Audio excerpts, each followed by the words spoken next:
চাঁদপুরে নৌযান থেকে উদ্ধার করে রক্তাক্ত অবস্থায় হাসপাতালে নেয়া আরও দুজনের মৃত্যু হয়েছে। এ নিয়ে বিকেল পর্যন্ত মৃতের সংখ্যা দাঁড়িয়েছে 7-এ। তাদের সবার শরীরে ধারালো অস্ত্রের আঘাত দেখা গেছে, আবার কারো ছিল গলাকাটা। 23 ডিসেম্বর বিকেলে চাঁদপুরের 250 শয্যা বিশিষ্ট জেনারেল হাসপাতালের মেডিকেল অফিসার এই দুজনের মৃত্যুর তথ্য নিশ্চিত করেছে।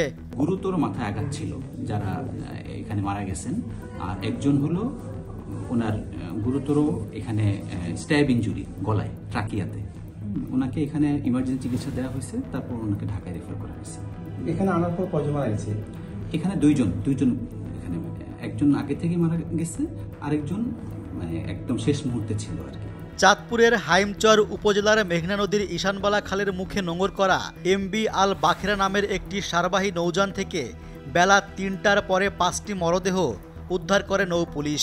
সে সময় আরও 3 জনকে রক্তাক্ত অবস্থায় উদ্ধার করে হাসপাতালে পাঠানো হয়। পুলিশ ও স্থানীয়দের ধারণা, 22 ডিসেম্বর দিবাগত রাতে দুর্বৃত্তরা নৌযানটির চালক ও অন্যান্য কর্মীদের হত্যা করে। আমরা এটা তদন্ত করছি, আসলে এটারে দুর্ঘটনা হিসেবেও ধরে নিতে পারেন, একটা হত্যাকাণ্ড হিসেবে ধরে নিতে পারেন, বা এটা একটা পরিকল্পিত কিছু হতে পারে, কিন্তু আমরা এখানে পুলিশি তদন্তের আগে এটা কিছু বলা যাচ্ছে না। পুলিশ জানিয়েছে, জাতীয় জরুরি সেবা নম্বর 999-এ ফোন পেয়ে তারা নৌযানটির কাছে যান। নৌযানটির মালিক মেসার্স এইচপি এন্টারপ্রাইজ।